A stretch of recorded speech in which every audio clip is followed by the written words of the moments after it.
This is where we chop it up. This is Crypto with Kamal. Welcome to another edition of Crypto with Kamal. I'm Kamal Hubbard. We are here in our nation's capital, Washington, D.C., at the illustrious Howard University campus at the 6th Annual Black Blockchain Summit. I'm here in collaboration with ICP.Hub North America, who is a major contributor to the internet computer in the United States and Canada. And I'm joined right now with Maceo Whatley. How you doing, Maceo? I'm doing pretty good, man. It's my first time being here for the annual National Black Blockchain Summit here in DC at Howard. Awesome. It was my first time, honestly, being on campus as well. So great to be in the presence of beautiful Black brilliance. I think it's definitely a beautiful thing to be in the presence of. Getting to see some family here in DC as well. 100%. Meet like-minded folks from the Web3 area, Web3 space, from the East Coast and the DC, Virginia, Maryland area. Gotta appreciate that. Been going to different conferences this year. ETH Denver, Friends with Benefits Conference last month out in California. Okay. And NFT NYC, but a lot of those spaces are predominantly white. So definitely great to be around, Black folks and be able to hear where our minds are at. So you can find allies, you can find value-aligned people. But, it's not a lot of people that have regard for me and my community and my circumstances, in just like an informed way. Right. And so it's cool to, meet people from different backgrounds and, be sure that you're finding those value-aligned people and, able to share knowledge and play positive some games. But it's also, important to think about how you're giving back to your community, how you're contributing, how you're building with your community. And, I just want to make sure my folks are in this space. Yeah, no, 100%. They feel like they have a space. Yeah, 100%. That's why I wrote my book, DeFi for the Diaspora, and, why I'm passionate about this technology, right? So what brought you to blockchain Web3? So I think I first heard about blockchain in middle school or late middle school, early high school. I graduated high school or middle school in 2014. And I think that the movie Dope was my first time seeing Bitcoin like on screen in any capacity. And I think I heard about it before that, but I think I heard about like the dark web when I was doing like computer science stuff in middle school. And then in high school, I was like, I can mine Bitcoin on my laptop, trying to do that. This doo-doo little HP I had. And then in college, my roommate, he was up like 60K on NFTs, trading PFPs, like doodles and stuff like that. Wow. And I was working as a busser making next to minimum wage. So I was like, what labor economy is he in? Because he's not even working. And so then he told me to get an ENS domain. I bought WeDumNiggas.eth. That's my podcast, my brand. Okay. I was up $8,000. They did their airdrop. And then I was like, this is house money. And I'm about to become a crypto bro. This is where I'm going to work. They're going to know my name. I don't know how it works, but I'm going to figure out how it works because I want this kind of money for clicking buttons forever. Right. No, hey, I know the feeling. 2 years later, here I am. Here you are. Welcome. Thank to another edition of Crypto with Kamal. And I'm glad to have you here. Maceo, I really like the energy you bring, obviously, not just to this conference, but to the space in general. And what are you looking to do, in the next 2-3 years, short to medium range, where we have a sense of where Web3 might be? What am I looking to do? I mean, I'm really just looking to bring more like voices that are historically marginalized into the conversation around what is Web3. And I'm wearing the Gitcoin sweatshirt today, and they're really all about, how can we fund public goods? And I think public goods are failing, poor and under-resourced communities the most. And so I'm really in the world of, how can we take this and make it a faucet for, the flourishing of communities? You talk about the roads came from concrete, how can we get rid of the concrete and, create, plentiful, bountiful, beautiful Black spaces and homes, And so that's really my commitment is to bringing this knowledge and this power and this technology into the lives of people who can be thinking about, how can this benefit, uplift, and empower communities who are historically marginalized, Black communities, Indigenous communities, communities in Latin America, Spanish-speaking communities, people that look like me and that I see in my communities. Right. And I'm looking at doing that through the world of music and media specifically. I'm a rapper myself. I started my podcast to network with other producers and rappers. Think about, how can we play positive sum games? And so now I'm really active in the music NFT space and thinking about, how can I bring new creatives of color into that space, and how can these creatives of color be like the next dope. Like dope was for me, touch point, culture relevant. Right. Oh, this is how they use it. This is how we use it as creatives. How can I, write that narrative and make sure that's the proof of concept for people. So it's not all about finance and price go up or down. It's like you can get paid, you can find customers, you can own your relationship to your patrons and your consumer and your fans with this technology. And I think for creatives, that's what's groundbreaking. And I want to make sure that Black creatives know that they can own their platform with this technology. Yeah, absolutely. It's interesting because I wouldn't say I had a similar way in to crypto, but I was just fascinated by it because I was doing research on it, and it wasn't so much a thing of, oh, I need this because I want to get rich. I saw it as a way for our community to leverage the technology. So it's never been a thing for me like, oh, hey, I want to get rich off crypto, right? I want more of us to be in this space, be just like you, a creator, an innovator, and actually use it to get paid and not be simply a consumer. So I don't know, maybe you could speak to that a little bit more. Like, how do you see the promise of Web3 being a little bit more substantial than it has been with kind of like crypto 1.0, 2.0? Well, when you say crypto 1.0, 2.0, what are you making reference to? Well, definitely Bitcoin, and maybe altcoins and ICOs, the first round of ICOs. Yeah, so I feel like ICOs were definitely before I got into crypto, right? But I think like what makes sense to me about Bitcoin is that it's a new infrastructure for payments and for finance that's not owned by one singular entity like the Federal Reserve, where they get to make choices about how much my income is worth. But my income doesn't go up, but the dollars go down. Right. And so it's like, how do you transition out of that space? And then with Ethereum, which is what I take you to be saying as crypto 2.0 or blockchain 2.0, is like, this is okay. Now we have distributed ledgers that can help run software. And so we can have applications which operate in that same public good domain as this monetary infrastructure.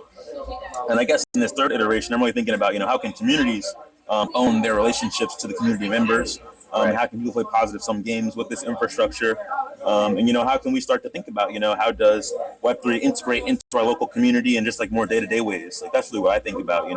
I know of folks I met at Denver who were helping local businesses in Austin set up their ability to take payments, or out in Oakland there's the Oak Project, and they're thinking about how can they create what's the word, people that all make money. What's it like? Andrew Yang, he's a big WAGMI. Not WAGMI, but like a universal income, UBI, universal basic income. It's thinking about how do you establish those kinds of tools in this space. And so I think about, how can you drive value into this space so that people can start to reinvest it in ways that they think make sense to actually uplift their community. Right. And so that's, I guess, where I see things going. And I'm excited to participate in that space and to help people understand what their role is in this space. I think it's hard to, especially as a person of color, feel like you can find the resources, the communities to answer your questions, and just like the position to actually feel like you can make a difference. There's a lot of imposter syndrome in every industry. Yeah. Very true. Very true. So tell me about your podcast and, what led you to create your podcast. Yeah. And then there's a Web3 component to your podcast. So explain the Web3 component of it. Yeah, absolutely. And I don't know. It's very interesting, and I'm going to be tuning in very much in the near future. Oh man, I appreciate that. I appreciate the love. I'm definitely going to tune into crypto with Kamal as well, seeing what you're about and historically and moving forward. So definitely excited to support you. But yeah, in terms of my project, so I started rapping, I guess, the end of 2021, right before the pandemic. No, into the pandemic. So I guess end of 2020. And I was like, okay, but I want to be a musician. I'm in college. It's not what I'm in college for. I'm studying psychology and philosophy. Okay. And I was like, okay, like how can I, if I want to go into music, start to build a platform in that space, start to build an inroads into that space. And so I was like, okay, my podcast, We Them Niggas, will be focused on building, for other creatives like myself that are Black and brown, and thinking about, okay, how can I can interview producers, engineers, start to help them expand their audience, because I feel like they drive hip hop culture right now. My roommate, who I mentioned, got me into crypto, and I was like, oh, I'm looking at Bankless, but I don't see any Black journalism about this space. Why am I not in this space doing this work? How can I start to make this relevant? So that's really what drove me to really start doing my research on the DeFi space, the DAOs, the Olympus DAO, like what is it? They had the green one where they're like talking about carbon credits and Klimadow. yeah, Klimadow. And so I got really interested. Klima, I don't know. Tomato, but what tomato. they do is what they do. And I think what they do is really important because now you see institutions that are selling carbon credits or having to buy carbon credits, having to buy them at a higher premium. Because me, who is disenfranchised what you're doing in the first place, gets to say, I'm going to buy this and sell it to you. Right. And so I thought that was super dope. And starting to think about, how can I educate more people on these opportunities to benefit from the people that disenfranchise you, or the opportunities to disrupt those who disenfranchise us. And so that's really what compelled me to really double down on Web3 and learn about this space. And I was honestly not too finance savvy myself, and I'm still not. I really will say that. I'm not a trader. I'm really just focused on how can I add value and keep adding value and start to generate, an audience which drives value back to me because I'm here and put in the work. And at this point, I'm really thinking, okay, the music industry, so many unhappy artists. How is Web3 going to disrupt this industry? I hear about how it's disrupting finance, how it's disrupting the public goods ecosystem, the nonprofit industrial complex. I'm like, okay, but like, what about creatives? And so I started looking into like, what are the platforms? You see Audius, I saw Sound.xyz, I saw Catalog. So I did research for this organization called Water and Music. They were a music and tech org. They went through Seed Club. Seed Club is a consumer-facing accelerator in the Web3 space. And I was like, okay, so I can see how music is shifting with this technology. I was doing user interviews with people who were collecting music NFTs to consumers. And I said, okay, so it's about being part of the artist's journey. It's about helping artists, actually have a month to create as opposed to 12 hours in a month, because it's after their 9 to 5. And so that's really where I am now. I have my first patrons this month. I'm able to work 20 hours a week and pay myself, to work on this project, to be here, to be in DC. I don't live here. I have to get here. And I have to not be at work so I can be here. Right. And so, having that space to invest in myself and double down on my community is huge. And so after seeing that space, I was like, okay, I see where Web3 music is at. It's still one person or one group of people owning the platform, but they're actually artists who are owning their relationship to their audience because now they have NFTs and they can see who those people are. Whereas on Spotify, you can't see who your top 15% listeners are. Like, I don't know who you are. I couldn't email you now, even though Spotify has all that data. Right. And so I'm really excited about that space and helping artists, especially artists of color around the world, understand how they can be a part of this space where they can own their platform, as I mentioned before. And that's really what I mean. Owning their relationship one-to-one with fans who care and are following them and who see them as leaders in their lives. Like, I look up to some rappers like they are people who helped me develop my opinions about masculinity and about being a young black man in America. So I think a lot about identity, social identity. It's called We Them Niggas. And so what is it to be a nigga? What is that construct? That's my background in philosophy, thinking about social constructs, But what is it to be other things? So I spent some time earlier this year in Jerusalem visiting my friend who's an Orthodox Jew who's studying at yeshiva. The same guy got me into crypto. And so it's like, what's his world like? What are his concerns, his politics? I'm really trying to break down these differences so that we can actually take on really meaningful allyship instead of performative allyship, which is so prevalent right now in the modern day. Yeah. And I mean, even though, we talked about going to different conferences, seeing people who look different from us, we're still brought together by this technology. And I think that's, at the end of the day, the good thing. And, it's a good way to just remove all the politics and all the other BS aside and really come together around the technology. And like you said, for the common good. Yeah. That is changing, unfortunately, due to a lot of the traditional financial players who are coming into the space. How that will change in the future, we have yet to see. But, I think that's going to be the next fight is, hey, are we going to continue to have this peer-to-peer relationship? Not even financial transactions. Are we going to have this technology to bring people together, like you said, for the common good? Or is it just going to serve the same greed factors as before, because if it's that, then, I don't know, I'm not as enthusiastic as I used to be about this, right? But it takes guys like you who are fighting the good fight and asking the right questions, right? From a philosophical perspective, from a psychological perspective, and so I think that's important. So that also being said, can you let people know how to find you out there, how to find your podcast, and anything else you want to share with folks? Yeah, and I guess just one more thing to say. Like you said, like the politics can all be removed, and I think that's great. But I think if you're really saying, WAGMI, we're all going to make it, what does it mean for all of us to make it? I think so many of us have a different idea of what it means to make it, what it means to have success. And so I think it's important to not mute the politics completely, but really start to take an active interest in that stuff. But when you're working, when you're competing for resources, you don't have time to be really interested in everybody else's life and their problems. Because you got your own problems, and they're not going away tomorrow, next year. Like, they're still going to be there. You're going to have kids. You're going to have to worry about them and their problems. You're going to be old, and then you got your own problems that are different than they were 10 years ago. And so I'm really interested, how do we build for everybody? And I think that really means talking to everybody and getting a sense of where everybody's at. And I see this as a way to finance my own doing that research and learning, how do we actually build a future for all of us? But where you can find me, I'm on Twitter at Maceo_Whatley, MACEO WHATLEY. I'm on Instagram at Maceo_D_Langston, Langston like Langston Hughes. I'm on Twitter. The official We Them Niggas Twitter is We Them in Media. At We Them Niggas is right there. So you look up We Them Niggas, you'll see me. On Spotify, anywhere else in the podcast, look up We Them Niggas, you'll see me. On YouTube, you can look up the We Them Foundation, thinking about how we can be philanthropic in the long term, and make sure the artists do own their platforms. Even if you come on our podcast, you can own that content. You can do whatever you want with that content.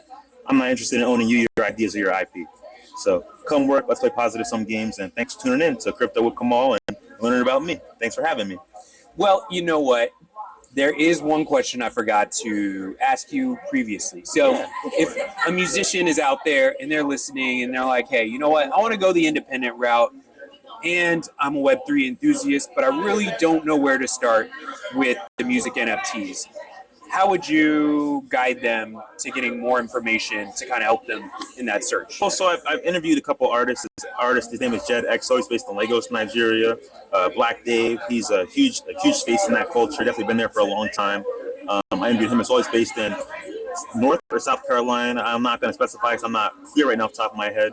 But I think both those interviews are a great place to start because you learn about their journeys into this space, how they're succeeding, how they're failing, and what their takes are on the space as it's emerging. So I would say following them on Twitter. Black Dave is Black Dave on Twitter. Jed XO is Jed XO on Twitter. Tuning into my podcast. We have a Discord community as well. It's in our link tree, so you could jump right into our Discord, jump in the conversation. I'm happy to point you to resources. We have artists who are doing that work, like Jed, who are happy to support you, understanding and collaborating. So come tune in, and really that's my advice. Join the conversation, DM somebody, DM 100 people. That are in this space and making moves. Because even if 45 don't answer, that's still 55 people who answered you and can answer your questions. And I think that's way easier than trying to read about a space where what they wrote might not be relevant anymore. The space could be different. The platforms could be different. The players could be different. So the people and the minds are the place to connect. The platforms are not here forever. That's my take right now. All right. And with that, don't just make it a good day. Make it a great day. A great day with crypto. Crypto with Kamal. And we'll catch you on the next one. Peace out, y'all. Booyah. All right. Thanks so much.